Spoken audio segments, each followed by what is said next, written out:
Hello and welcome to Sri's Sunday New York Times Read Along. Our guest this week is John Lih. You can find him on Twitter and Instagram at John Lih Media. He's a vice president at Goodman Media International and co-host of the Irish Stew podcast. Our host, of course, is Sri Srinivasan. My name is Neil Parekh. We're live on Facebook, Twitter, LinkedIn, YouTube, Instagram, and our Digimentors website. We're also live on Scroll's Facebook and YouTube. Thank you so much, Scroll. It's a great partnership with Scroll and Scroll Global. We're producing this show in partnership with them. One of India's most important independent websites. Please like, please comment, please share, please retweet, please do all the things you do on social media to let folks know about the great show we're going to have today. Just a quick preview of what's to come. We have a special, the New York Times for Kids, which we'll be looking at. You can get the PDF from our website by noon Eastern time. So go there and download that PDF. We'll also be looking at the New York Times Holiday Gift Guide. That PDF is also available on our website. And just a quick programming note, we won't be having a show next week on December 1st because of the Thanksgiving holiday. But after that, our guest will be Sarah Barr. She's on the flexible editing desk at the New York Times and writes about arts, culture, and writes a lot of the Times Insider columns for the New York Times. So we are lucky to have her. Our sponsor is Muckrack. Thank you to Muckrack for your longtime support of this show.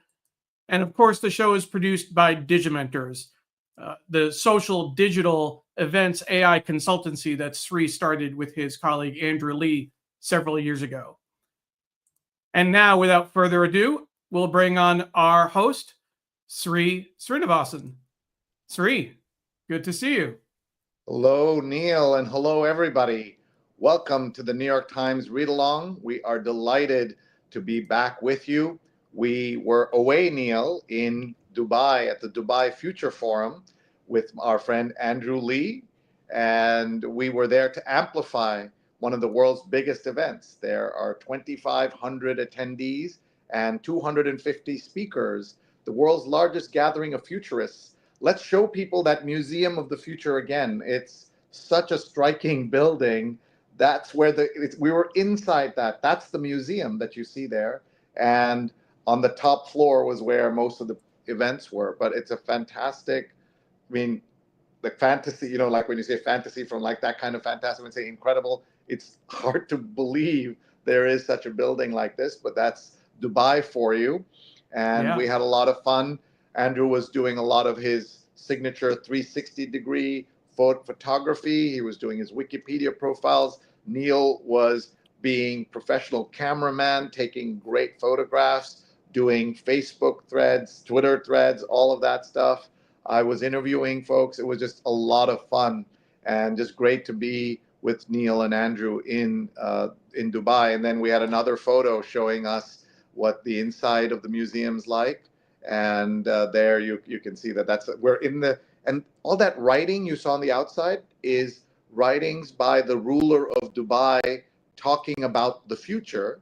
And then when you go in, you realize that it's not just writing, those are windows. And in the next photo, you can actually see that they are windows. You see it up top, that's the writing from the outside, and those are windows. It's really something else to see that. I'll tell you, Sri, I actually had a chance to go to the museum on Friday after the conference was over. And what was really interesting, when you look at the profile of the museum, all of the floors are on the right-hand side as you're looking at the screen. That auditorium that we're looking at is at the top level. But when you go in, they actually start you off in an elevator that simulates a rocket ship going up to a space station in the year 2071, and it's phenomenal in terms of the experience that they've created. That once you get to the top, and then they show you simulating going back down to Earth and walking through all the exhibits. So it's a pretty interesting experience. Definitely worth going if you get out to Dubai. Absolutely. If you get there, please check it out. Let's see. Jonathan's watching from the East Village. Thank you, Jonathan, for being with us. He's also launched his flamenco website that everyone should check out. So go find him on social and check out his New York flamenco website. Among other things, he's an expert on hats, journalism, media, and flamenco and motorcycles, so much more. Let's see. Doug Levy is watching from the Bay Area. It's only 5:30 in the morning. Thank you, Doug, for being with us. A former guest on the show, expert on public communications. Patricia is with us. Welcome, John Lee, she says. Great to have you with us, Patricia. She's watching in New York. Sudha Parekh is watching from Hastings-on-Hudson, Neil's mom. And this is his chance to do the weekly wave to mom. And that's wonderful. Sudha, thank you for watching and being supportive as always. Shashi is watching from Potomac, where our friend Andrew Lih lives. And Kaveri is watching from Ireland. We're going to have a lot of Irish content on this show because our guest is John Lee, an Irish American who also, by the way, has deep ties to Italy, as we will learn through his wife, but is also an honorary Indian because he goes to a lot of Indian American, South Asian American events. Ellen is watching from the Upper East Side. Pradnya is watching from Silver Spring, Maryland. And Ken Fisher is watching from Cedar Rapids in Iowa. Welcome, Ken. Thank you for being here. And Sudha is saying that she's surprised that Neil is being able to be on the show right after coming from Dubai, and your devotion is appreciated. And Jonathan's website is flamencoinnewyork.com. Everybody check it out. Dr. Sujana Chandrasekhar, who I had the pleasure to work with on many different things, including our special show, She's on Call, which was on live on scroll.in and Scroll Global. This is one of India's most important websites and independent news sites. We are producing this show with them, as you can see on the upper right. You can see the scroll.in logo, and their show, She's on Call, of Sujana Chandrasekhar and Marina Kurian, still has such great content that you can find online. Eric is watching from Ottawa. Welcome. And Debbie is watching from DC. A city in the throes of change is a good way to describe it. And thank God for the Irish, says Brian McDonald. Brian, so good to see you. Brian is a great, great writer, a former student at Columbia Journalism School. He has gone on to do amazing writing and just a great guy. You all must check him out. And there's Loretta. Good morning, Cavalieri. She says, oh, that's so kind. You can't quite tell, but that right there is my knighthood from the government of Italy that I got for my work with for Italian-American relations over all of these years. And I'm very honored to have gotten that. And Geller is watching, and Naomi is watching from their new home in Rhode Island. Naomi, congratulations. We want to hear all about it. Folks, this is the Sunday New York Times Read Along. I'm Sri Srinivasan. You're going to meet John Lee in just a moment. We start always by looking at the newspaper. We've been doing this for 9 years, and Neil joined me as executive producer about 3-4 years into our journey, and we've had so much fun learning so much as we have put together the New York Times Read Along. And we haven't just done the New York Times, we've done other newspapers as well, including the Khaleej Times in Dubai. We read the Washington Post at the home of Deputy Editor Mark Fisher. We read the Toronto Globe and Mail, the Chicago Sun-Times, all of these publications, and we'll continue to do this in 2025. If you would like to be a guest or you have a suggestion for a guest, please let us know, and we'd love to work with you and your friends. Let's just look at very quickly the front page. The lead photograph is about the priest, the pop star, and the mayor's power broker. A Brooklyn church brawl draws prosecutors. And firms elbowing to lobby Trump over his tariffs. And how Hegseth changed tune on war crimes. Dysfunction in military embittered his view. Let's see what else is in the papers today. The Sunday opinion cover is, maybe don't panic. When everything's a public health crisis, nothing is. And don't cry wolf is something that we hear about what to do about the Trump administration. And I will share some thoughts with you on that. New York Times Magazine, Becoming Trump Country, 2 weeks in the life of Pennsylvania's Luzerne County. And we saw that Pennsylvania played a major role. How about this? Olympic ideals, but with doping allowed. There's something called the Enhanced Games. Enhanced Games, can you believe it? And here is the Sunday business section. Cover is The Broken Promises of a Table Tennis Olympian. And Google's wary culture, inhibit, conceal, and delete. I want to know what that is. And over here is the Sunday New York Times for Kids. Folks, this is a special section that's only available in print and for print subscribers, but via a special deal with the New York Times, you can download it for free right now on Digimentors.group, and then look for the New York Times Read Along and look for John's smiling face, and there you'll be able to download it. If you know anyone in your life who is who's about between the ages of 6 and 14, they will love this. Maybe a little younger, but check this out. It is a great service that we're able to bring you thanks to our friends at the New York Times. So please download it right now. You go in for at noon, and at 10 a.m. Neil will read this a special extra bonus edition of the New York Times Read Along. He will read just this section, so you don't want to miss that.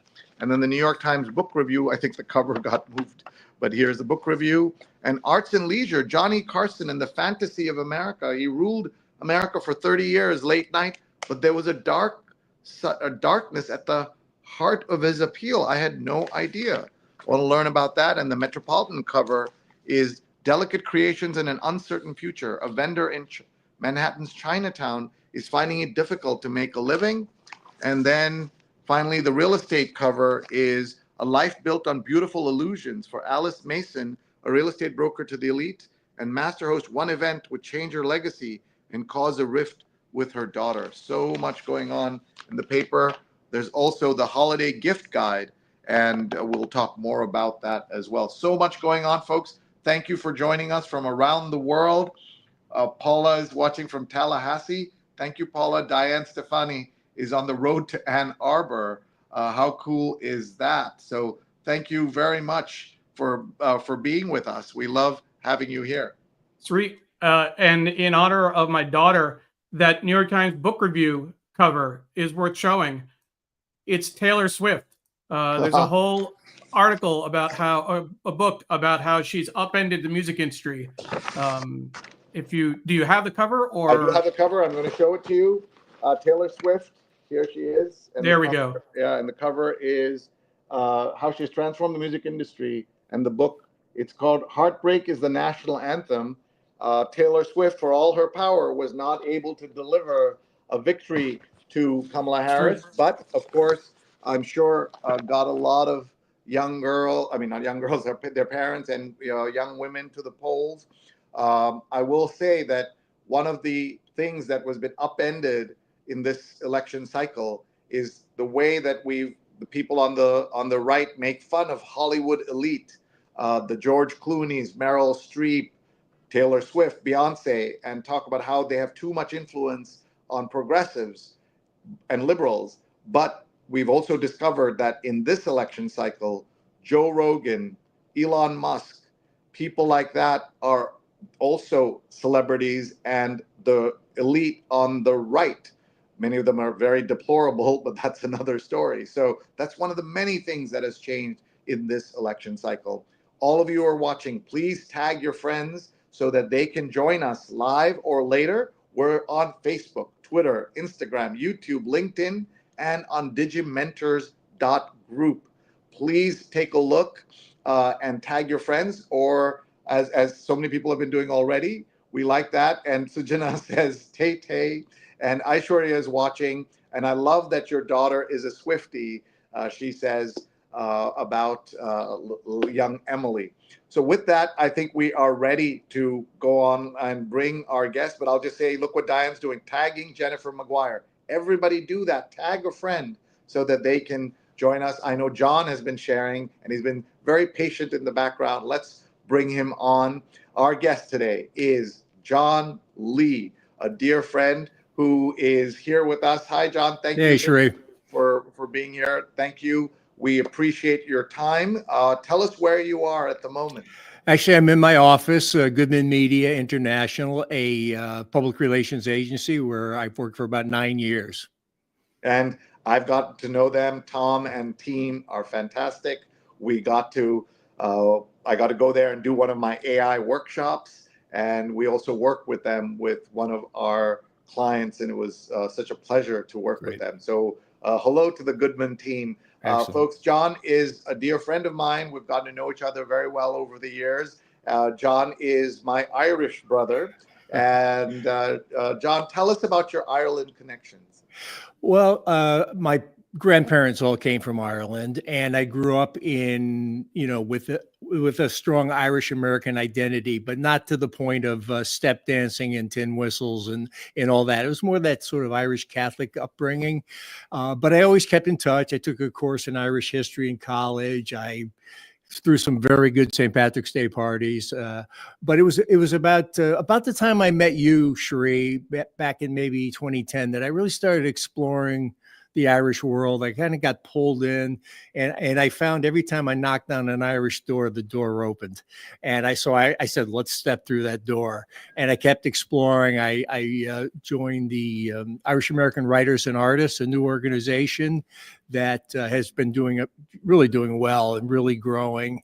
And then the Irish Business Organization. It's one of those places where you put your hand up, you're a volunteer, then you're on the board, and eventually I was president of the Irish Business Organization. You brought me in to the Irish Business Organization. I've attended, I've even spoken at it, which I'm sure shocked many of your Irish colleagues. Sheree, I find that as I got more into the Irish circuit and the Irish world and the Irish heritage, it wasn't like something that took me down a narrow dead end road. I found I was more interested in what was going on in the Indian community, what was going on in the Chinese community. So it really, in a way, by focusing in, it sort of opened up my perspectives. And that's fantastic, folks. That's John Lih. He is the co-host of the Irish Stew podcast at Irish Stewcast on Twitter, on Instagram, and at irishstewpodcast.com. So tell us all about the Irish Stew podcast, and everyone look for this on your favorite platforms. Yeah, I should have led with that, Sheree. Yeah, but eventually this led to my Irish interest, led to the Irish Stew podcast. It was an idea. I had worked for a guy named Jeffrey Hazlett producing his podcast, and that got me interested in the format. Through the IBO, I connected with Martin Nutty, who's from Dublin. So he's sort of the Irishman and I'm the Irish American. And on Irish Stew, we talk to great people with interesting stories. And we tease out some aspect of Irish identity, which is so varied. Who owns Irish identity? We have Kovri Madhavan on the line. She's been a two-time guest on Irish Stew, unbelievable novelist. She's from India, but she's more not Irish than I am because she lives there, so there's all different versions of it. There's North and South, and there's different counties and different provinces. It's been a real door opener. Some amazing people in the world. And anyway, so we're about to record episode 100. We just had our first road trip. We were in Belfast for a week, recorded about a dozen episodes. There we go. Irish Stew gets lost in Belfast, and we hope to do Irish Stew gets lost in the Irish Midlands next fall. So we had some nice support from Tourism Ireland in making this happen. And Belfast is really, there's an energy in the air in Belfast that's really, really, you feel it. You feel it as soon as you start walking down the street. One of the things that gives me hope, frankly, is how the Northern Ireland story has changed over time. You remember how intractable it was. One of my earliest being aware of not just the Irish troubles, or the troubles of Northern Ireland, but just kind of chaos in the world was the assassination of Lord Mountbatten. As somebody who was in India at the time, he loomed large on the Indian landscape. As you know, he supervised the partition of India, and he was assassinated. As many people watching The Crown, the series, were reacquainted with, he was introduced to a whole new generation now. But So from that moment and everything else that happened, all the violence for decades, the fact that I was able to go, John, thanks to you and your friends, to a concert in Carnegie Hall where there were orchestras from peace orchestra from both sides. Right. And I think it was the 20th or 25th anniversary of the peace accords, maybe even 30th. Yeah. It just shows you how much the world can change. Yes. And if the Irish troubles could be mended, some of the fences could be mended. It's never gone permanently, but if that could happen, then there's so much hope for the world. Can you talk a little bit about that? We have some people watching who know very little about what happened in Northern Ireland and what the situation on the ground is today. Some of it was also politicized by Brexit and how Northern Ireland is now caught in that on the trade and everything else. But that journey from utter hopelessness and violence to the peace we experience today, if you wouldn't mind talking about all of that in a short period, I think people would benefit from that. And interrupt you if I'm going on too long. I mean, it's Ireland was a largely Catholic country. However, in the north, large groups of Scots were basically planted. They were brought in to farm the land, and the industry of Ireland really settled into Belfast, heavily Presbyterian merchants and industrialists. The linen industry was huge. It was called Linenopolis. It was such a big linen industry. And the shipping industry, of course, it's where the Titanic was built. In that context, it was a majority of Protestants, but a strong minority of Catholics. And it became a civil rights struggle as the Catholics did not have the same civil rights as the Protestants. They were kept out of housing, kept out of jobs, and eventually, really inspired by the American Civil Rights Movement, a similar, initially nonviolent movement grew up in the North. It turned violent pretty quickly. Everybody can point at who started it, but there were some really horrendous things where the Catholics were heavily under attack. They fought back, and then that kept ratcheting up. The British Army was brought in, initially viewed as peacekeepers, but later viewed by the Catholic community as working hand in glove with the Royal Ulster Constabulary and the Northern Irish Protestant interests. It took a lot of false steps and false starts, and then finally this peace process got underway. Heavy American involvement. Finally, the Irish Republic was able to play a role, and now it's in the hands of the Northern Irish. They can, at some point, vote to join the Republic. It's kind of moving in that direction. But right now, they're interesting people because they're working towards the things that they have in common. You can believe you should always be a British, or you can believe you should be an Irish citizen, but you still need housing, you still need good schools, you still need health care, you still need job opportunities. So around those common goals, a lot of consensus is being built, chipped away all the time by people at the edges, but still nobody wants to go back. Nobody wants to go back to where it was. Yeah, as I said, that gives me great hope. I didn't know about this part about by referendum, they can vote to go. The British allowed that. Yes. And then what is keeping that from happening?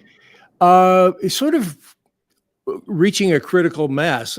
Is the Republic ready to absorb the North? There's a strong feeling of parity of esteem. The Northern Unionist sensibilities and traditions have to be respected. They've been there hundreds of years, so there has to it has to come back into. It has to become united when it's right for everyone. It can't go back into a civil war. So there's a lot of people have to be brought along, have to be brought along to the idea. Some people think it'll happen 10 years. Some people think it'll happen in 50 years. But right now it's, you drive across the border, you don't realize you've driven across the border. It's completely open. And that, you're right, Sri, Brexit made life much, much more difficult. And in fact, drove some of the Northern Ireland unity conversations, because Ireland is part of Europe, obviously, right, and they didn't have a Brexit. So if we can look at this map, I think this will help everyone. You can see, everyone can see where, let's just show where London is. You can see London on the right, on the lower right. Here's the United Kingdom. There's Scotland at the top, and then over here is the island. I don't know, is this an island? The island, yeah. Island of Ireland and Northern Ireland. Right. And right now the border between the UK and Ireland is here. Yeah. So you're saying if there is a plebiscite or right, referendum, then Northern Ireland would just become part of Ireland, like a reunification like Germany? Correct. And then it'll be just the United Kingdom of England, Scotland, and Wales. Is that correct? As long as Scotland stays in the mix. Yeah, exactly. Yeah. Exactly. But the only thing that's keeping this from happening is Ireland and Northern Ireland. Does UK have any say in this now? No, I think their say would be putting into process the referendum. Why would they do that? What is their incentive to do that?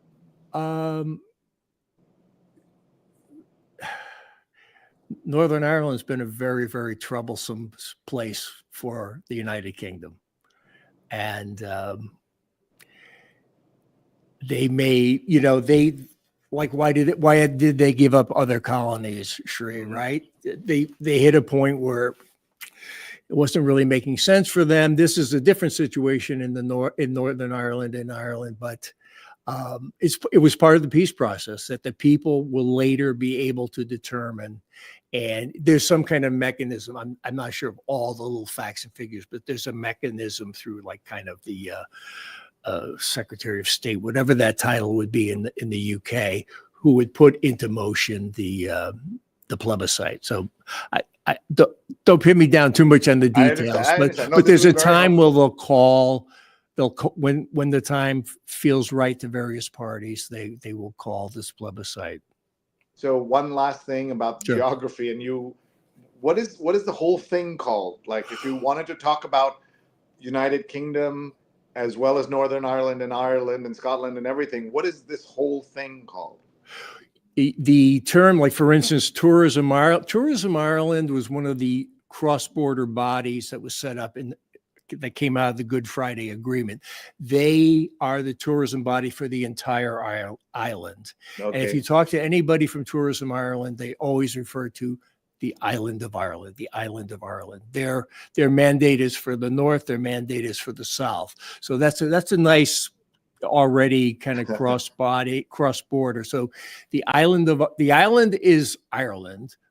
The two governments are the Republic of Ireland and Northern Ireland, which is a part of the United Kingdom. And then what do we call the entire thing, including the UK? Like, it's not the British Isles. I'm sure you don't like that. So what would you call the entire thing? Is there a commonly understood word for that? The most people would say British Isles, but yeah, you're right. It's not the way an Irish person would look at it, but I haven't heard another term that has taken off. Their destinies are very intertwined. There's many Irish living in the United Kingdom, in London, and Liverpool. There's a lot of British people find their way into Ireland. They're very, very tightly intertwined. They have a lot of things to work out, but they're like cousins, they're kind of like. And we know we don't always like all our cousins. Exactly. So, but I love all my cousins, just for the record. Some of them do watch. Dr. Chandrasekhar says, if you want to refresh about the Troubles, but also laugh, Derry Girls is a wonderful show. Subtitles help as the words come quick. Have you seen the show, and do you recommend it? Love it. There was an article in Vulture recently about how, Ireland is sort of taking over pop culture, and there's so many great aspects of pop culture. And, Dairy Girls is one of them. It's a real breakthrough. It's set in the North. It's set in the middle of the Troubles. It's funny. It's human. Yeah, that's great. Yeah, there are so many, things to talk about Ireland, including the culture, the writing, the authors, starting with James Joyce and going down or up, depending on your point of view. And everyone, check out the Irish Stew podcast. This is the link, irishstewpodcast.com. You'll find it everywhere you see your favorite podcast. Here is a story of an astronaut. There's also Kaveri Madhavan, who was a guest on this show. She is an Irish Indian author, and I look forward to hosting her here in New York. I saw you interviewed Michael Dowling. Let's take a look. Let's go down further. That's nice. There we go. Next is Michael Dowling, who is one of the most influential people in the U.S. He's just fantastic that you got him as well on your show. So many interesting people you've had there. So thank you very much for sharing all this, Neil. Let's see who else is watching. Dan Foreman says, great to see John. You're always up to interesting stuff. And Debbie is putting up the four-leaf clover. And Gianni is watching, says, hi, Professor. Dory says, I've had a horrible stomach ache since the election. And I know you've covered the elections for the Irish media. So talk a little bit about what the Irish reaction was to the American elections. And like some other countries, including India, where there's a lot of interest in the US political scene, I know Ireland is the same way. Norway, because in the 1850s, half of Norway migrated to the United States. It was a very poor country, Norway was. So they take an enormous amount of interest in all things America. I know that when I was in Norway, as some of you know, we are honored, Neil and I, to work with the Nobel Prizes, that they have breaking news alerts about shootings in New York and random stories that I don't hear about in the US, but they will pay attention to. So I think there's something similar with Ireland, with the enormous migration from Ireland to the US, the enormous poverty in the late 1800s, early 1900s. So many Irish men and women moved here. Yeah, then even as the Irish Republic was formed, there was a lot of economic stagnation for many years into the 50s and 60s, so and beyond, that drove people away. Yeah, they like politics in Ireland. They're very interested in politics, and they really find American politics fascinating. I had an Irish client here at Goodman Media, and we get on our weekly call, and he started talking about the early polling results in Maricopa County. And I was like, where did you get that? So they follow it very closely. It was sort of like the way they watched Brexit. They weren't really part of Brexit, but wow, did it impact them? And they were kind of, in Ireland, pretty depressed about the whole thing. I would say, like anywhere, there's left wing, there's right wing, but I don't think the Trump victory was not a popular one for Ireland, and also it holds economic peril because of various kind of trading relations and the way the economy is structured, and the way international companies use their presence in Ireland. Trump wants to move everything back on shore to America, and there's some international companies that have set up in Ireland that are doing quite well there, and nobody over there wants to see the chemistry of American business change in Ireland. Thank you, folks. You're watching a history lesson, geography lesson, and lesson about life in Ireland today with our friend John Lih. Kaveri says Irish people are real political animals. They love politics at every level. One of the facts that I learned about the U.S. is, of course, there are more Irish in the U.S. than there are in Ireland, but there are more Irish men and women or people of Irish descent in Boston than in Ireland. I saw some fact like it's 3, 4, 5 times more Bostonians of Irish descent than Irish people in Ireland. Can you talk a little bit about that poverty that drove the Irish to come here, and the enormous amounts of hate they faced here, because there were signs about keeping the Irish out. The same hate we see about Muslim Americans or Muslim immigrants or Mexican migrants or Venezuelans, there was some level of that aimed specifically at the Irish. You can imagine they were coming from poverty to begin with. Mostly on the western side of Ireland, existing almost solely on potatoes. That's almost the only thing they were eating. And there was a potato blight, and there had been other ones, but this one was a bad one, the worst one. And they died en masse, and they migrated en masse, and they washed up in places like New York,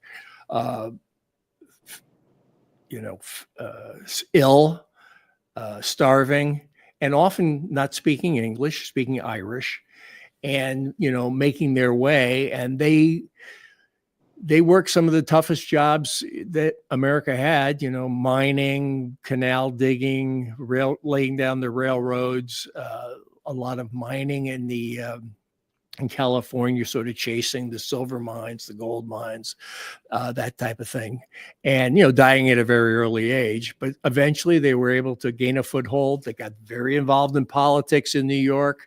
They made their way politically in New York, and spread it out around the country. I'm looking at Boston, Liverpool, extremely Irish. You see a lot of Irish names there. We managed to spread around in Canada. A lot of Irish ended up in Canada, but it says here, John, 11% of the residents of Canada of Ottawa are Irish. Glasgow is the world's Irish pub hotspot. 84 pubs in Scotland. New York has 133 restaurants, and Liverpool. Every October, the city hosts the Liverpool Irish Festival with 10 days celebrating Ireland's unbeatable culture. And then Boston is the most Irish city outside of the Emerald Isle. Yeah, and then if you go to a place like Toronto, there's a lot of Northern Irish that settled there, a lot of Irish Protestants, and then in the kind of the Appalachia area in the South, a lot of the Ulster Scots who found life in the North wasn't working out for them at that time, and they started migrating into the South. So there's a lot of that Ulster Scots heritage that you'll find in the southern parts of America. Yeah, folks, that's John Lih, and we're talking about the news and what's happening in the world, and we're learning a lot about Ireland. Just to pick up that thread that you had mentioned, so Ireland, the Irish who came here came very poor, helped build America, took on jobs, including working the construction industry in New York, building things like the Empire State Building alongside Native Americans. But at the same time, they faced so much hatred and so much anger, and a lot of Irish civic organizations were born to fight for equal rights.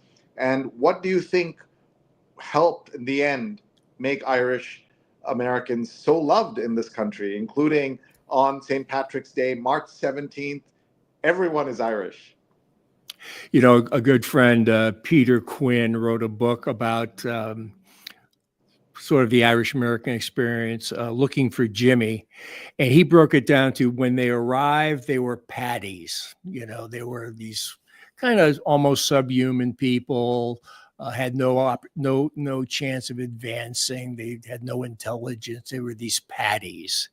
Then, they began to work their way into America. They began to take on jobs and show responsibility and raise nice families. So they kind of graduated to Pat, kind of a more friendly, approachable character of Pat. And then for Peter Quinn, the next phase was Jimmy. And Jimmy is taken from the kind of the persona of Jimmy Walker, the famous mayor of New York, kind of a character, man about town, and Jimmy Cagney, that kind of actor with an attitude, maybe a small guy, but ready to take on the world. And that's sort of like the final phase of the Irish American, that sort of Jimmy attitude that allowed it to really, make its mark and be important in business and politics. And here is that book. Beautiful. Yeah. Looking for Jimmy, A Search for Irish America. Speaking of books, I thought it'd be fun for us to look at a list, obviously controversial, and anytime you put a list together of the greatest Irish books of all time. So I'm going to pull that on the screen.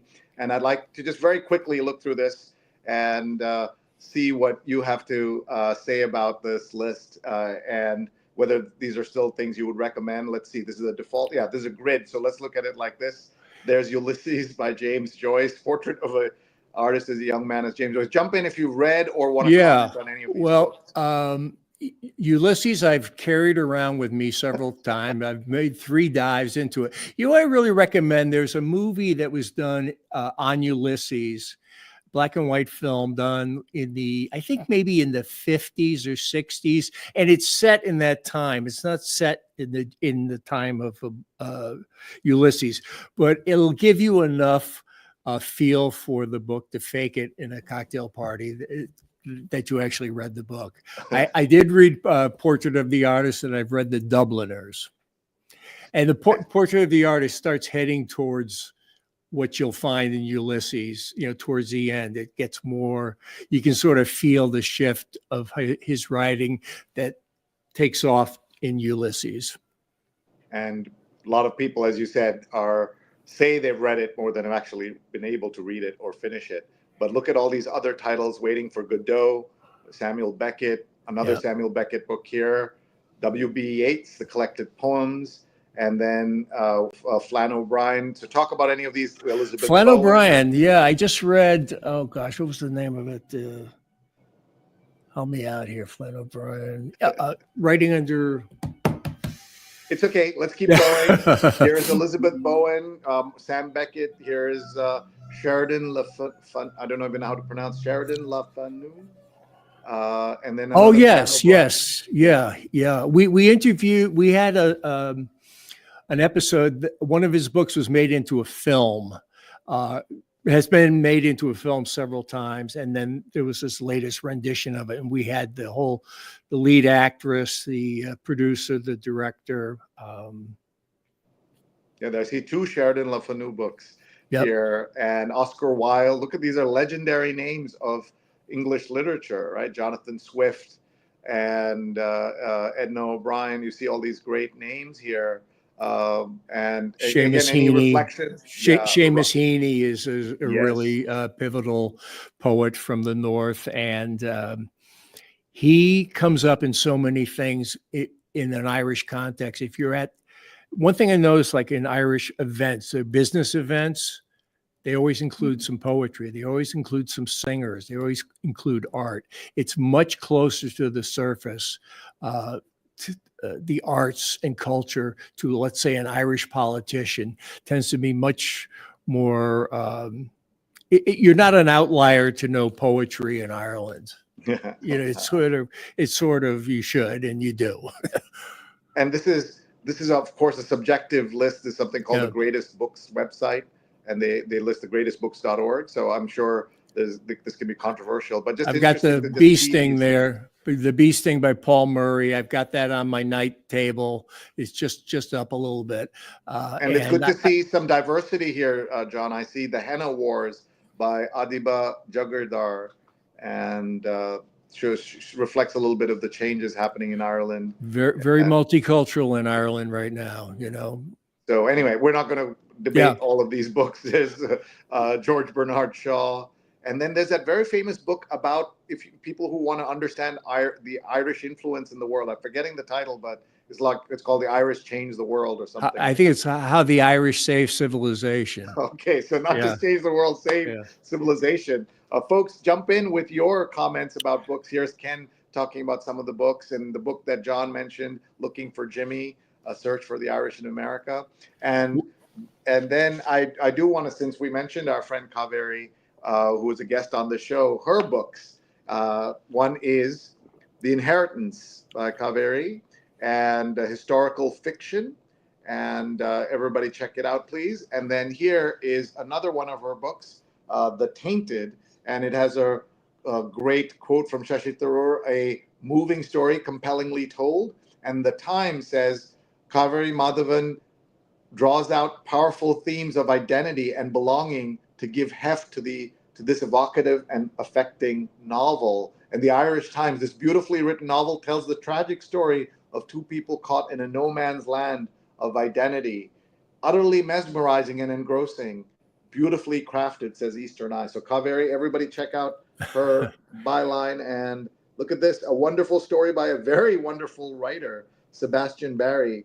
I didn't know you could use adjectives with the word wonderful, but there you go. And she deserves it. She tells it. She tells this story of how so many Irish ended up in India as part of the British Army, and it's also as part of the British Civil Service. So there's I know she speaks of a kind of an Anglo-Irish population. A lot of the Anglos are actually, an Anglo-Indian population in India. A lot of them are actually Irish. Yeah. And Kaveri, we got to meet her in a trip to Ireland, my wife and I, this fall. Fantastic host and a hell of a golfer, I understand. Oh wow! I want to play golf with her when she comes to New York. I will say that it's as Patricia does. It's great to hear about it being multicultural. And then Sujana Chandrasekhar is giving a shout out to her high school English teacher, Frank McCourt. She went to the famous Stuyvesant High School and studied under the author of Angela's Ashes. And so lucky. Wow, so lucky. And earlier she had also tagged Malachi McCourt. If you're up, check this out. I didn't know Malachi was still with us. So Malachi is no longer with us in bodily form, only in spiritual form. But he died, within the past year at age 91, I believe. And knowing him, he's on Facebook still, and he's able to tag him and get his attention. So those are the McCourt brothers, famous writers, who also talked about the Irish experience in America, which is also important, that it isn't just this glorified look back at Ireland in Ireland, but what's happening here is also important. And then look at Brian comes in. The book in now Hulu series, Say Nothing, written by Patrick Radden Keefe, is required reading to learn about the Troubles. One of the best nonfiction books I've ever read. That's amazing, Brian. Thank you for sharing that. And I know John agrees. Shri, coming from Brian, who's an amazing writer himself and a guest on Irish Stew. He had a great book, 5 Flights Up, that traces a kind of Irish firefighting family over the generations, with a unfortunate conclusion at the World Trade Center, but a brilliant book. And Brian's been a guest at the Irish Business Organization as well. And I had the honor of working with Brian when he was a student at Columbia Journalism School. I'll just quickly tell the story of Brian. He was a bartender at Elaine's, the famous literary pub on the Upper East Side. He got a college degree late at Fordham, and then came to Columbia Journalism School well into his 40s and took Sam Friedman's legendary book writing class. And from that, he wrote a book called My Father's Gun, about being, I think his grandfather, father, uncles were all cops. He became a bartender instead of a cop. And then he had his book launch at Elaine's, and he came out, said a few words, and then went back behind the bar. And because he was more comfortable there. He's an incredible writer. This is the book you mentioned. The book I recommend to everybody is to read My Father's Gun, to understand how you tell a story about your own family in a way that is real, authentic, compelling, and just so inspiring. So everyone, please check out 5 Floors Up, as well as Brian's other book, which is My Father's Gun. So thank you for this moment. And then Kaveri says, thanks for the shout out. And there's the book, My Father's Gun, 1 Family, 3 Badges, 100 Years in the NYPD, an intriguing memoir of an Irish-American family of cops tracing the lives and careers of 3 generations of NYPD officers from the author's maternal grandfather who paid the price for standing up to corruption, and to his precinct captain father, to his older brother Frankie. And this is now available in reprint. And what a great photograph you see right there. So everyone, you are watching the Sunday New York Times read along. We're going to read the New York Times in just a moment. We're just so caught up in this conversation with the great John Lee. And Amy says, glad to be here. Folks, if you have a friend who is Irish or who thinks he or she is Irish, tag them, tell them to watch us live or later. As soon as we're off the air, we'll be back on Facebook, Twitter, YouTube, and on our Digimentors website. At one point, Neil's going to show us the Digimentors website because there's a special treat for all of you. At 10 o'clock, you can get a special read-along of the Sunday New York Times. It's called the New York Times for Kids. But you can find this only on our website. So go to digimentors.group, look for the NYT read-along button, and there, download this special PDF of this. It is available by arrangement with us. If you're watching live, unfortunately, we have to take it down by arrangement with the Times by noon Eastern. So you have a little less than 3 hours to download this. So here's the front page of the of Digimentors. Look at that NYT read along right at the top over there. You click on that, and then that'll take you into the read along archives. We have about 4 years of archives there. And there you'll look for John's smiling face, and you will find this read along. You'll find the read along story and a link to this for you to download. So check out, and Digimentors is the website for this Digimentors group for our company, which produces shows like this, as well as doing event amplification, social media help, all of that good stuff. So here's what it looks like: the New York Times for Kids. Download the PDF. We also have the holiday guide for you to download that you can grab as well. So do check all of that out. And Neil's also linked to our Dubai Future Forum. So John, anything else you want us to reflect on before we get to the paper? Yeah, just, you mentioned people who are Irish or think they are.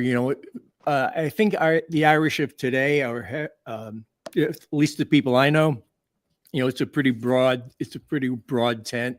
The Irish Business Organization has people who are barely Irish, but they like the scene, they like the music, they like the writing. And in the Irish Business Organization, the new second vice president is an Italian woman by the name of Loretta Bricky Lee. So we're bringing an Italian in to help us out. Wonderful woman. Give the I know IBO her. a She's little great. style, She's great. And so I'm glad she's going to be with us. How was it very hard for you to convince her to join the IBO? No, I mean, she's, when I was president, she would come, and she's a very loyal attendee. She went to a lot of events, and I did a soft sell. Very good. Hi, Loretta. Again, thank you for being with us. I know you're watching. Everyone, tag a friend. Tell them about the show. We're live 8:30 a.m. Eastern on almost every Sunday, except for the holidays. But we do have a great show next week. Let's tell everybody we have a New York Times guest joining us, and we're away Thanksgiving. So next week, not, but December 8th, we have a terrific guest. We're going to be joined by Sarah Barr, who is on the flexible editing desk, arts, culture, and Times Insider for the New York Times. She writes that newsletter. You can follow her, and you can connect and learn and ask her things about how the New York Times works on that episode. And that's her Twitter handle. Let me ask John a question about his Twitter work now. Are you staying, leaving, ambivalent, and have you joined Blue Sky? I just joined Blue Sky for Irish Stew within the last week. I've been on Twitter since like 2009 or so. It's hard to give it up. And also, I'm like, I don't like the environment. It feels a little dirty when I'm in there now. But I'm staying on it for the time being. I hear you. So I'd just like to, Sheree, if I could just mention one guest we had about the journalism conversation from the New York Times was Malachi Brown. Oh, he's who's great. A brilliant two-time Pulitzer Prize winner. All this incredible data journalism. It shows that journalism's not dead. It can take new forms. And he's an amazing Irish. He's from Limerick, I believe. I think I got that right. And he's great. We love Malachi, and Yeah. we need to get him on our show. And there he is. And he co-founded the visual investigations team at the New York Times. And while we were talking about Blue Sky, I just wanted to say that I'm on Blue Sky, Great. but I have not posted anything yet. So if anyone has an idea for a first posting, please let me know. And that's a picture I took of in front of our apartment. You can see the UN building on the left there, and a very crowded sky of trails, as you can see there. And John, one of the things we're fighting in the world is misinformation and disinformation. Yeah. And you know that there's a lot of disinformation about those contrails. And Yes. I remember a time, a much more innocent time in 2008 or 9, where I was worried about all the conspiracies around that, and that's what I should worry about. I didn't know we would have a conspirator in chief in the United States. We would have Elon Musk posting lies every day and conspiracy theories, and the conspiracy theories would drive our world. And that's really the world we're in. And Loretta says, thanks for the shout out, and great to have you here, Loretta. So please connect with me on Blue Sky. I promise to post there. I just don't know what I'm going to post in there. You can see I've also made a plug, John, for my newsletter, which I would love people to check out. You can see here, it's my weekly newsletter about life, politics, technology. And even if you don't like politics, you can check out the website so that you can read about read a great tech tip from Bob Anthony, and it's srinet.substack.com, srinet.substack.com. So are you ready for the paper? Ready for the paper. Thank you, everybody. We're talking to John Lih, and he's going to help me review the New York Times newspaper, the print edition, together. And here we see the front page. And the lead story is firms elbowing to lobby Trump over his tariffs. Fight for exemptions, a record of pardoning favored companies in his first term. So he's definitely going to keep that going. And we also have how Hegseth changed tune on war crimes, dysfunction in military embittered his view. And then this story, the priest, the pop star, and the mayor's power broker, Brooklyn church brawl draws prosecutors. Do you remember, have you read this story yet? It's about I see here, I thought it might be an Irish priest, but it's actually an Italian priest named Gigantiello. So I've not read this story yet. And here is hacked by China, long unknown, tough to expel. And leaders of the top telecom companies are worried about that. A daring escape, how a Boko Haram abducted by a Boko Haram offshoot years ago, 2 women made a bold flight to freedom. And bathing in oil might seem crude near a climate summit, but locals swear by it. And so this is the Azerbaijan Dispatch, is where the COP summit is, the climate on the conference on climate is taking place this year. People flock to oil health resorts in Naftalan, Azerbaijan. Yeah, Sheree, I read that article. They, the contrast of being at the climate summit and then going and bathing in oil, and it is like a bathtub full of oil that you lie in for 10 minutes, and then they come and scrape the oil off of you, and people swear by it for skin conditions. And my pizza order, books with extra nostalgia. Pizza Hut's Book It reading program offers pizza as an incentive to entice children to read. A Times writer when searching for other alumni.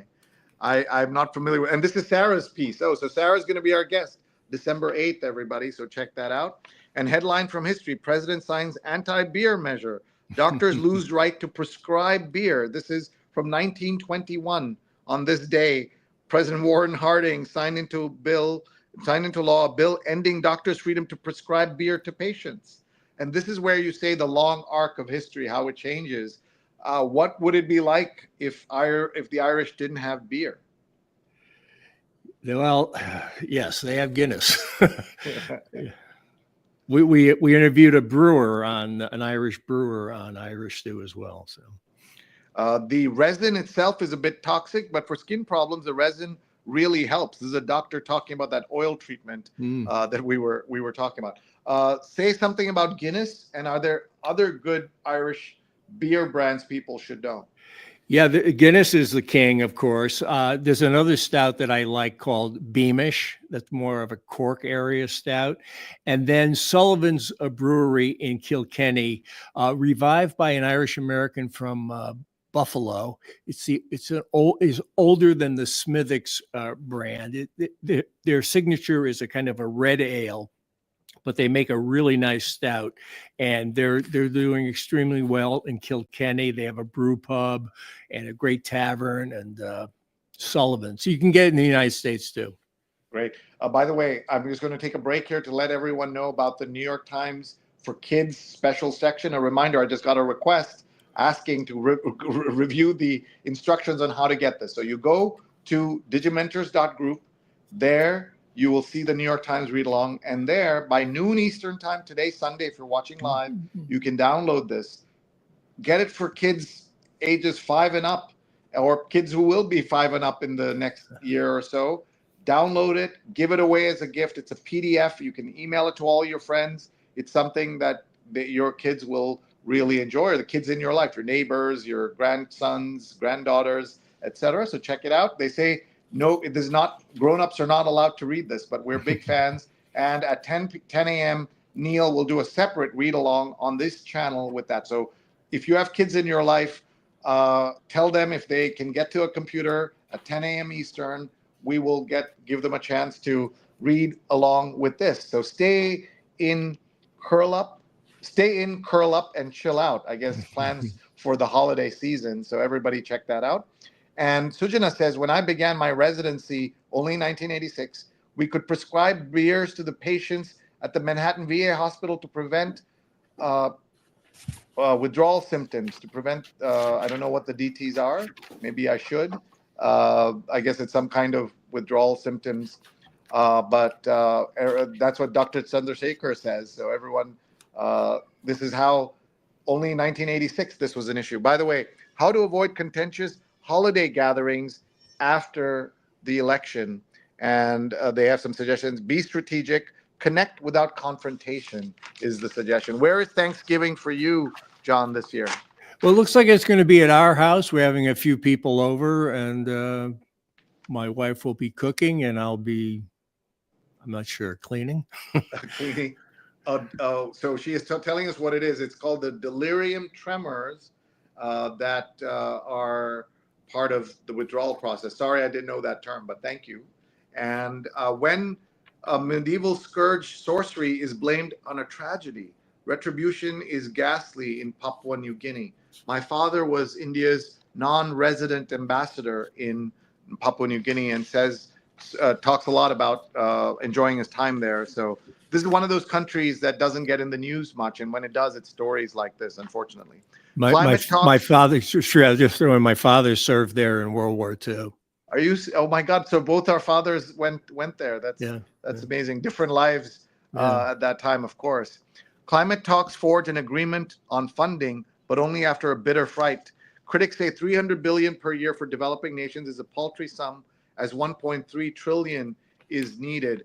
Unfortunately, of course, Donald Trump will pull America out of every agreement, and we're going to see lots of trouble in the years ahead for the planet. At least 11 dead as Israeli airstrike at the heart of Beirut, and Hezbollah said to use copy of an Israeli missile.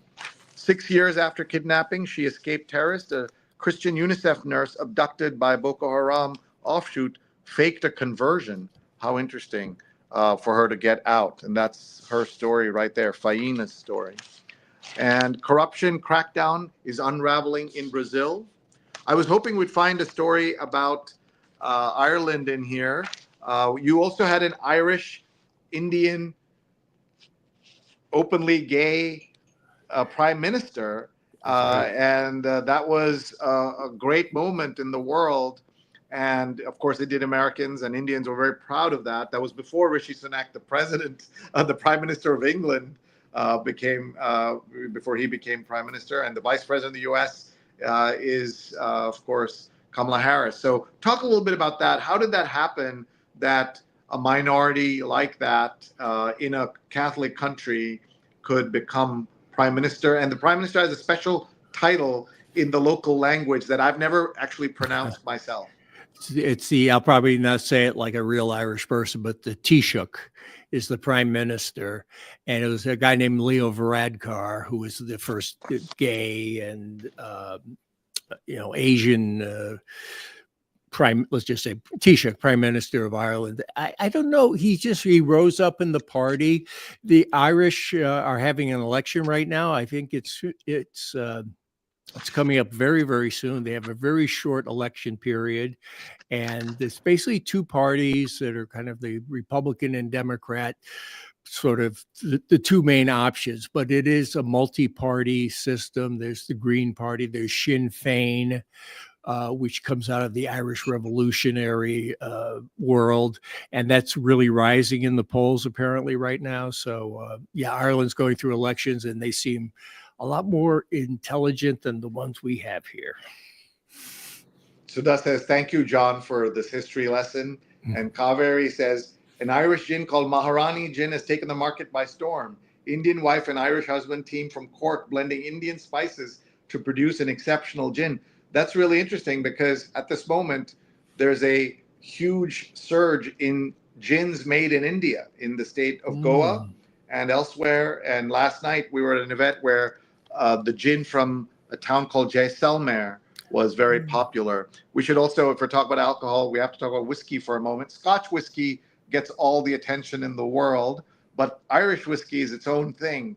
I don't know if you're a whiskey connoisseur and can describe the difference between an Irish whiskey and a Scotch whiskey.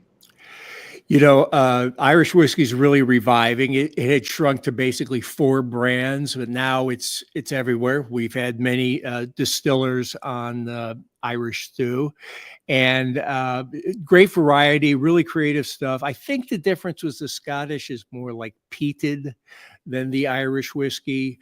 There's certain, kind of restrictions on how you make the whiskeys in order to call it an Irish whiskey, but it's a booming sector, and there's distilleries. With some of the brands, Jameson is one. Jameson's the kind of gold standard, and they have all different varieties of Jamesons. We had on a guy who makes a great gin called Drumshanbo Irish Gunpowder Gin, and he also has Drumshanbo whiskey. And then in Northern Ireland, we went to the McConnell Distillery, and we also went to the Hinch Distillery. Really fascinating. Not just have a drink, but see how it's made. Really fascinating. All right. I tried to teach my son soccer. Here's what he taught me. 3 months of coaching children comes as a revelation, says Rory Smith, who is a writer covering soccer. And I know soccer is huge in Ireland as well, as is rugby is a big sport there. And the Gaelic sports, Shri, Gaelic football and hurling are the other. Yeah, here is, I went to an event with, I think you were there, right? Where cricket, there's Ireland cricket also here in the U.S. at the Irish consulate. The broken promises of a table tennis Olympian is not in the sports section, it's in the business section. There's a cover and look at the table tennis paddles there. Google's wary culture, inhibit, conceal, and delete. The company has tried to put a lid on internal messages as a legal shield, court records show. And let's see what else. The Sunday Styles is about the Olympic ideals, but with doping allowed. Look at this picture of this statue, with a Greco-Roman statue with a needle on the butt. Callum Marsh. Now that's an Irish name, right? Callum? Yeah. Much remains to be done for the enhanced games to become a reality, but many people are still questioning whether the event should exist at all. So here's an ethical question for you, John. Should the enhanced games exist as a way to see how far the human body can go with enhancements, officially approved enhancements? Yeah, I think it's highly suspect. I haven't read the article. It was one of those articles I marked to read. The Wild West there. Yeah, absolutely. And then what is the end of that, right? Like, where does this go? And Aaron D'Souza, I think he's Indian American or Indian, wherever he's from. Aaron D'Souza, then that might surprise people. I can tell from seeing him that he's likely to be Indian, but D'Souza is the name typically from the state of Goa, where I mentioned the distilleries for gin. And of course, one of the most deplorable people in America is Dinesh D'Souza, a huge Catholic influence there, and Portuguese. It was a Portuguese colony, and so that's why the name D'Souza is so common. And in fact, Scroll.in, the editor-in-chief is our friend Naresh Fernandez with an S, and Gonzalez with an S. These are all the names you see that are typically from the state of Goa. And so here's an Indian getting involved in this as well. Let's keep going. We only have a few minutes left, 20 minutes left with John Lih, and we have so much to cover. Here's the New York Times Magazine, Becoming Trump Country, 2 weeks in the life of Pennsylvania's Luzerne County. I don't know if I'm pronouncing that right. Some towns and places in Pennsylvania, John, went from 30% Latino to 40 to 60% Latino in this period of the last 10 years. And as we know, Latinos moved significantly to the right, and in places like Pennsylvania, that contributed to the change. Yeah. See a lot of Trump signs when you drive through those areas. Yeah, but the saying that no politician likes about Pennsylvania is that it's Philadelphia, Pittsburgh, and then Alabama, the rest of the state. They don't like hearing that. Yeah. By the way, here's the Modern Love column, which is in the style section. They have a book, True Stories of Love, Loss, and Redemption by Daniel Jones, who was our guest for the Valentine's Day episode of the New York Times Read Along in 2021. And we'd love to revisit the Modern Love column for their 20th anniversary. And I know a lot of people love reading that. And here's Great Food for Busy People, Easy Weeknight Dinners, again from the New York Times. So John, as a media expert who works with the media, how do you reflect on all these changes in American media? Books like this, they make as much money from the cooking section as they do from almost anything else. From the game section, not video games, but game section. Talk about that a little bit and what changes you've seen as a veteran of the American media landscape.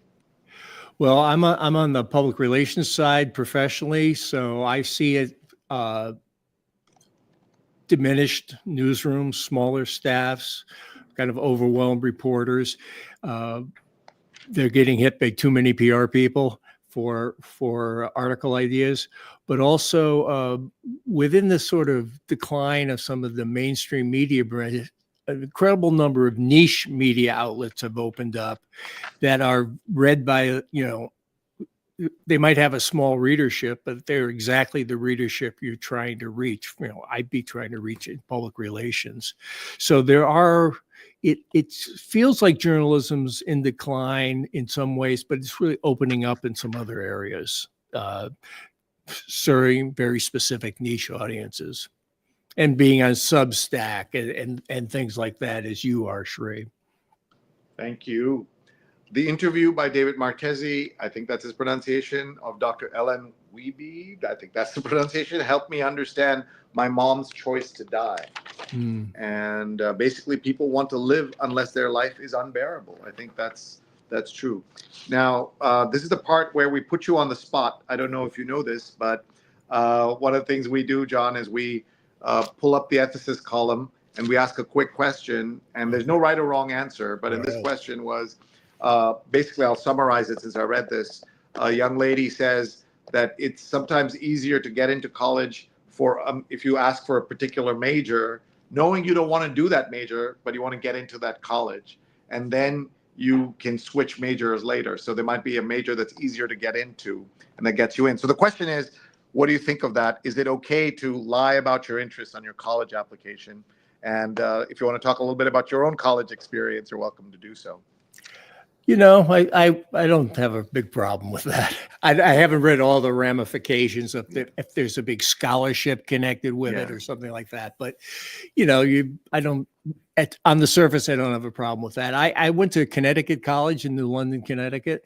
It was at that almost entirely women at that point. It had been solely women's college. And I had this theory that based on my high school record, I'd have a better chance of getting into a women's college than a men's college, because Vassar had just gone co-ed and all these different colleges. So I went to college. I really liked the vibe, and that's where I went for 4 years. And I majored in art history.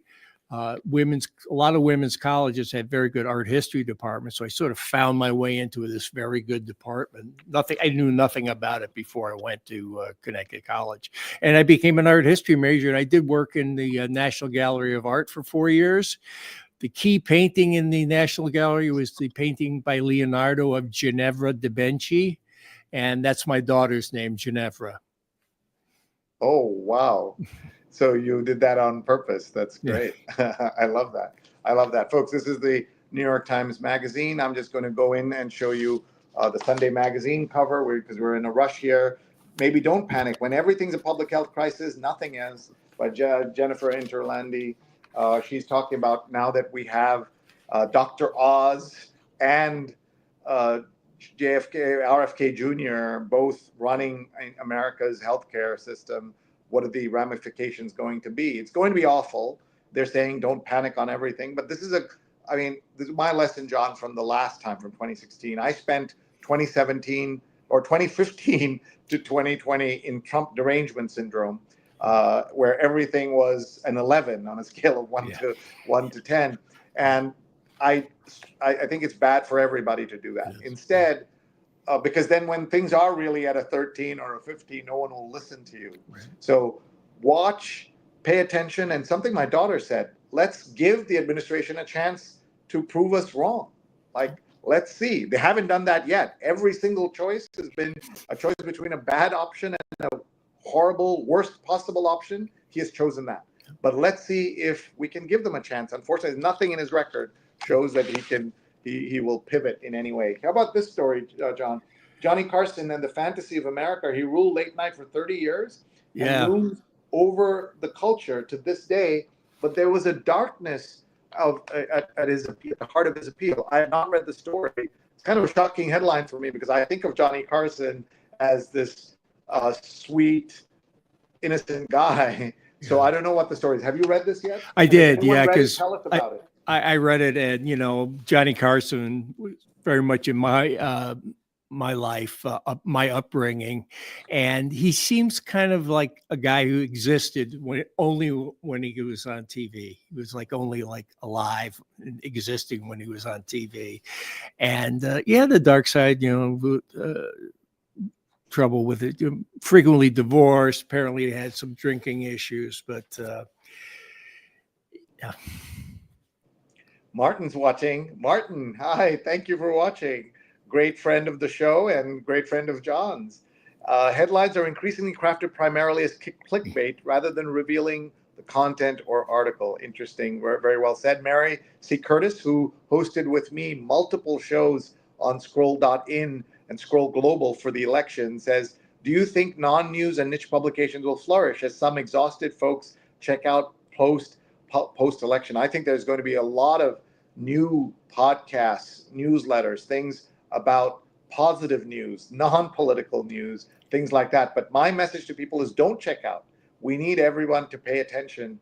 You don't have to have your hair on fire all the time. I have no hair left, but I think that's important. Matthew Geller says the vast majority of college grads' careers are outside their college major. So he's thinking like you. And this is Neil's look at this. He says a late night host looms over the culture in part because he knew how to mix comedy and sex, but there was a darkness at the heart of his appeal. And Miriam Berkeley is watching, says, hi from my gym post swim. Miriam, you're making me look bad here. Hey, sure. If I could just mention Martin Nutty there, who jumped in. He's the co-host of Irish Stew. So he's the Irishman. What is in an Irish stew? I'd like to know what that is. What is in an Irish stew? It's basically lamb, potatoes, can be carrots, can be made with some Guinness. Is there a vegetarian version? I'm sure they're ready. I think we could commission Covery. She's a good cook. Yeah, she can get us one. For a But recipe. if you ever do an Irish Stew live podcast with Irish Stew being served, please invite me. I would love to come and partake and watch you guys do your magic. I think that would be lots of fun. Eve Botello is watching. Good morning. And the magazine cover, the book review cover is Taylor Swift and how she has transformed the music industry from this book called "Heartbreak is the National Anthem." What a name for her book. And the right have gone after her boyfriend Travis Kelce, and it's been very sad to see that happen. Something that kids love, and young kids and others, older folks too. I've seen some surprising men in their 60s and 70s say you have to go see a Taylor Swift concert at some point. And Kaveri says that she is able to make a vegetarian version. So when you come to New York, we will plan something together. That'll be fun. And the Metropolitan cover is Delicate Creations and an Uncertain Future, a vendor in Manhattan's Chinatown. This is an edition, John, that is only available in print to subscribers. So that's an unusual way that this comes together. I see you have a print copy of the paper there yourself. Yep. Do you get it mostly online though, right? I get the weekend, the Saturday and Sunday delivered, and then this subscription online. I've been a subscriber since 1995, and I recently in the last 2 years moved to the weekend edition, and it killed me to do that. Not because it's the New York Times, it's because I love having print, and that's why we do this. 9 years we've been doing this, folks.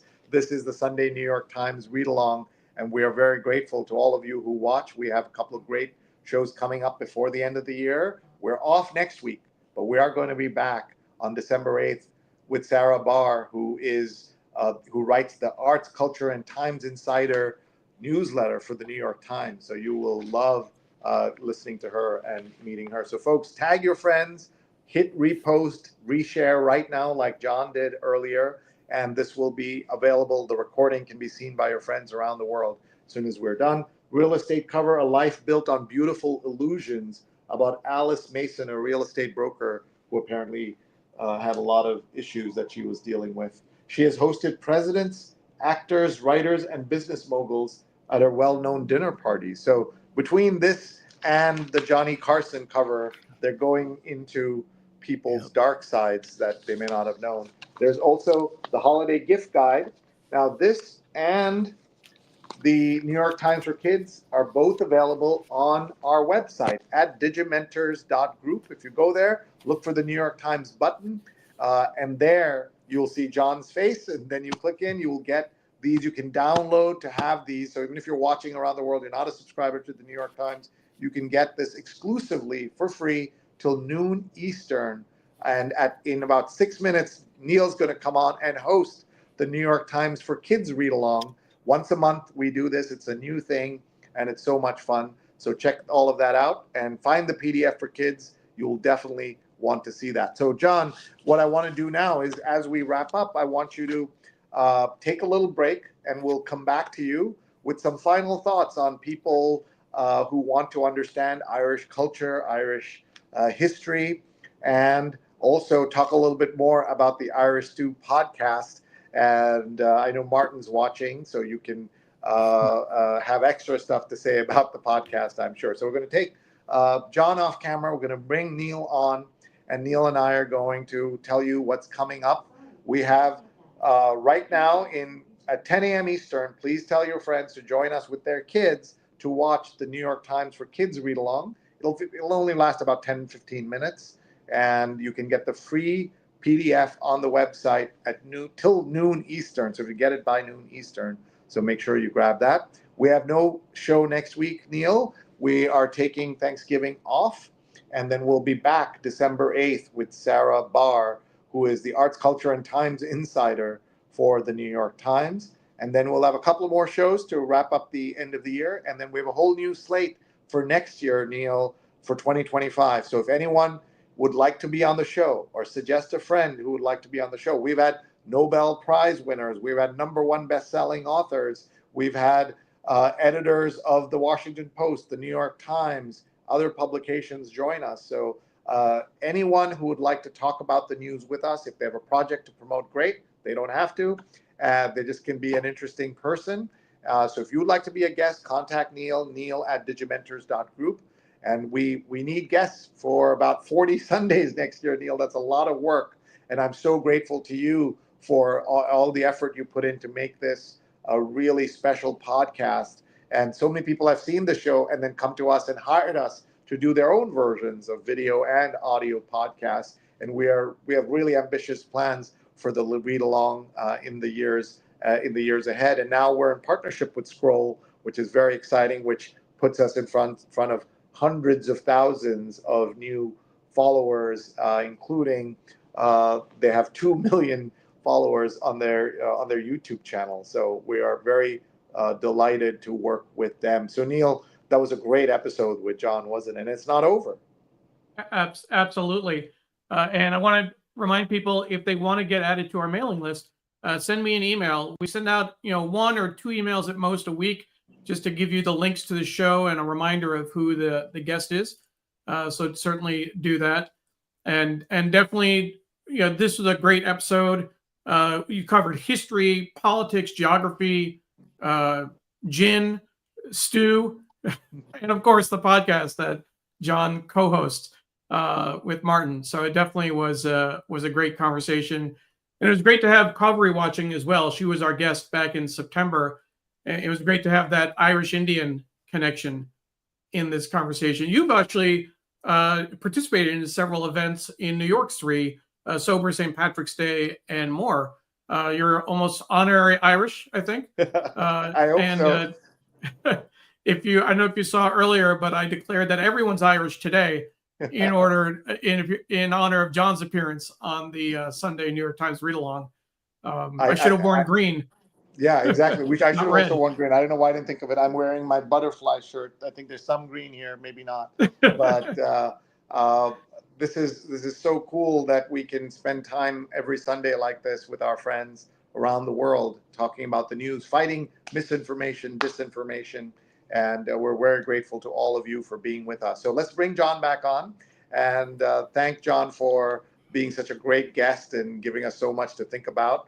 And so much great food for thought. So John, we're going to ask you, as we always do, to be immodest and talk about why people should care about the Irish Stew podcast and why they should follow you on all the social media channels. You don't have to be Irish to tap into Irish Stew. I think if you look at our guest list, you're going to see a lot of people who would be of interest to you. Irish is part of the story we bring out on Irish Stew, but it's not the whole story. So we cover a wide range of people. We're very regular in our output. Every 2 weeks, we put out an episode, and we're just on the cusp of our 100th episode. We've taken our first road trip to Belfast, had a fantastic time in that city. Hope to do it again in the Irish Midlands as our next road trip. And we love to hear from people too. And like you, Sheree, we have a kind of open feelers out for who the right guest would be at the right time. And we're looking forward to rolling out our Belfast season in the new year. And we hope we also have some live events that we're considering, including that Irish Stew vegetarian version episode that you recommended. And it's a great way to engage with people. It's the diaspora is strong for Ireland. It's strong for India. It's a great way to connect and kind of move forward together. And we hope we play a small part in, kind of building connectivity in the various forms of Irishness around the world. That's amazing. And Patricia says, thank you, special guest John Lih and the entire New York Times Read Along production team. And Jonathan also had a great post where he says, enjoyable show. Thank you. Sujana had earlier said that I work at Northwell, and Michael Dowling is a true Irish-American success story, a very thoughtful leader, and the fact that you had him on the show. So you don't need to be Irish to enjoy Irish Stew podcast. So definitely check that out. And as you said, I consider myself a friend of Ireland and the Irish people. One of the things that will surprise most folks is that there are lots of people who don't have an obviously Irish last name. John Lih doesn't strike me as particularly Irish, Right. but you never know. People have Irish, some Irish in them. I think it's like black folks. Even a dab of Irish will do you. And if you're 1/8, 1/16 Irish, you're Irish, I think is how we look at it. And there are some people who, some celebrities and others that people would be surprised are actually Irish or Irish American, or lived in or live in England and have become kind of more British than they are Right. Irish. But at the end, they're always Irish. Folks, thank you so much for joining us. And Kaveri talks about the power of diaspora, the Indian diaspora, the Irish diaspora. And Martin talks about how you both hosted Kaveri Madhavan in conversation about her new book, The Inheritance, which I have right here. And she has promised to come to New York, and we'll host a Friends of Ireland and Friends of the Irish Stew podcast with her. We'll all get together. John's been to my house. We love having people here. So with that, we're going to do something unusual. Here's a heart from YouTube that has shown up here as well. So we're going to do something unusual for this show. Every month, we are now doing something for the New York Times for Kids read along. So we're going to say bye to John. Thank you, John. Thanks, everybody. And Much appreciated. I'm going to set up Neil for the New York Times for Kids. So this is the New York Times for Kids. It's a 10-page insert once a month in the New York Times print publication, and it's available only in print, but it is available till noon Eastern today, November 24th, on our website. So go to digimentors.group, look for the New York Times read along button, look for the John Lih episode, and till noon Eastern, you can download this PDF, send it to everyone in your school, send it to all your friends, get this out there. It's a very special opportunity, available as a global exclusive on the New York Times read along, thanks to our friends at the New York Times, including the editors of the New York Times for Kids, as well as so many other cool people who work there. And I'm going to say goodbye, get on with my Sunday, but Neil's going to do this for another 15 minutes or so. So if you have friends with kids, tell them to join us. That's great. Sri, we lost your audio for a second. You muted yourself at the end. So we'll go ahead and switch over. And there is the Neil's New York Times cam as opposed to Sri's. Excuse me. So this is a special on the New York Times for Kids. You can get the PDF from our website. If you go to Digimentors.group, New York Times read along, you'll see John's show. If you click on that, you will find the PDF. Again, you can only get it until noon Eastern time today. So the front page is stay in, curl up, chill out. And they always say the editors note this section should not be read by kids, by grown-ups actually. But this is great advice. I would love to stay in, curl up, and chill out. It's the best books, movies, TV, and music for all your holiday moods. Suit up with school mascots when climate change comes for your town. The election's over. Now what? If that's not good for grown-ups, I don't know what is. The legal battle of squish versus scoosh, and how it works. A cranberry bog. So let's take a look at what they have inside. So first they have the hungriest holiday, how New York Times cooking counts down to the hungriest holiday. So that's a interesting piece here. And I actually think, I always like the design decisions that are made. To go white font on black is interesting. But people have dark mode on their phones. I've never seen dark mode in the print edition. But they have 4 months before start planning the menu, 3 months before putting recipes to the test, 2 months before lights, camera, yum, interesting, and 1 month from our kitchen to yours, 1 month before, and then go time, the big day arrives. That's the New York Times cooking group. Here's a piece, election night in the newsroom. And this is, they had an article in the main paper about a photography piece looking at election night in the newsroom that we reviewed when Amy Kelsey was our guest. So it's interesting to see this in the New York Times for Kids. Their national article, Safer Ground in Alaska, Climate Change Has Forced a Village to Relocate. I know that for kids, climate change is actually a huge priority. When I say kids, really 9 through 13 is the age group for the New York Times for Kids. And it definitely, it's good to see them focusing on that. Here's the article I was talking about. I think we all need to read, not just kids. The election results are in. Here's what comes next. And the caption is Donald Trump and his wife, Melania, after their victory. And here's a tiny story in the corner. The number of presidents in U.S. history who have been elected to serve 2 non-consecutive, meaning not in a row, terms. The first was Grover Cleveland, who served from 1885 to 1889, and again from 1893 to 1897, and now Donald Trump. This is the centerfold for the New York Times for Kids, which we're going to go up just a little bit to see if you can get the full view. And then let's get cozy.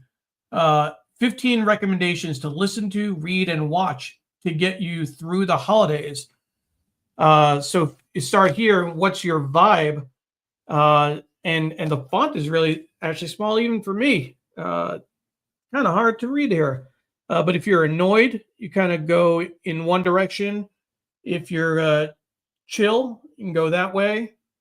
Happy. And it ends up in several. Listen to Lovesick by Laufey, I think that is. Read Impossible Creatures by Catherine Rundell. Here's read A Strange Thing Happened in Cherry Hall. And Good Luck Babe. So I have all these interesting, this is Good Luck Babe, listened to by Chapel Roan. I mentioned earlier that my daughter Emily is a Swiftie. She was actually in Toronto to see a concert, the Eras Tour, last weekend. But Chapel Roan is another favorite of hers as well. So it's interesting to see Chapel Roan listed there. Let's see what else we have. Squishmallows. Anyone have Squishmallows? Kids who have Squishmallows. I know that Emily does. And what makes a Squishmallow? Parents may be interested in understanding what that difference is. Here's an article, Take a Quiz, Go to Recess, Pay the Rent. That's an interesting take. Not sure if they're talking about kids paying rent. It's an interesting take. Here's a sports article, The Sweaty, Fuzzy, Fantastically Funny World of School Mascots. And you have showing different school mascots. Gusto the Gale, and Reggie the Raider, and Buster the Bulldog, among others. And again, the New York Times for Kids is a special print-only special section. It's available the last Sunday of the month, and through an exclusive arrangement with the New York Times, the PDF is available on our website, digimentors.group/NYTReadalong. And you can download it from our website until noon Eastern time. So definitely get it and share it with anyone, any young people in your life. This article is a bobbing, bumping, beautiful sea of cranberries, all about cranberry bogs. Grow them, flood them, knock them off, let them rise, bake them in. And here's what's on my family's Thanksgiving table. Latin flavors, in with the new, turkey dinner, hold a turkey, and spirit plates and candy bars. Now, I particularly like this opinion section. We do want to encourage our young viewers to speak their mind, and the New York Times facilitates that. We have opinions from across the board. Nafisa Sharif, I think hospitals should lower their prices. Patients cannot afford the the treatments that they need to feel better. This is causing people to die because they do not have the money to pay. Hospitals can give a large discount to people who are struggling. Then people who are sick will be able to live longer lives. Absolutely. And here's another one. And Nafisa was 9. Ibrahim Altam, 9. We should have more field trips at school. Last year, we only went on one field trip. We went to an apple orchard, and it was kind of boring. I want to go to Midway Sports and Entertainment, where they have mini golf and trampolines. I will say, I think field trips are an important part of school. I went on several. We did larger field trips. Being in New York, I know that we went to the museums in New York City, but we also did overnight trips to Boston, Philadelphia, Washington, D.C., of course. But I know it's a little more challenging for kids now. I know my sister-in-law is a 5th grade teacher. I think they do fewer field trips because of liability issues, particularly with cell phones. They can't control where kids are and who they might be meeting when they go to another city. Eve is saying this is a great opportunity to start reading a newspaper for kids. Get them started young is why they say. And particularly if they start reading what their peers are saying, they might be more interested in the news and thinking about their own opinions. I'd love to encourage people to start thinking about this. Looking at this page, all of the opinions here are from almost all 9-year-olds, some 10-year-olds as well. It's always good to encourage kids to speak their mind. And thank you, Eve, for watching. And we're hoping, my mom is asking, do we have children as an audience? Hopefully, if we start doing this, we only started doing this the 2nd time. We've done a special focus on New York Times for Kids. Hopefully, folks will start tuning in at 10 a.m., get their kids to watch. I know Pradnya has young kids that are about this age. They might be interested. And Diana Rahini watches from California, usually live, but it's early for the West Coast, but maybe they'll watch the replay and or get the PDF.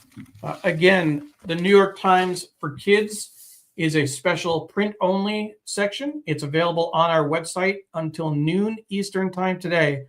So I certainly encourage you to download it. The cover, stay in, curl up, chill out, all about what to do over the Thanksgiving holiday. So definitely appreciate everyone joining today.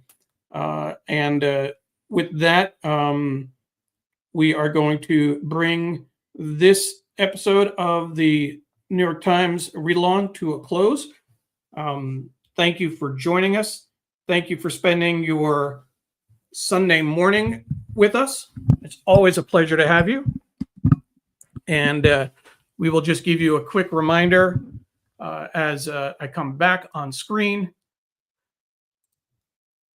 that we are live every Sunday at 8:30 a.m. Eastern Time on Facebook, Twitter, LinkedIn, YouTube, and our Digimentors website.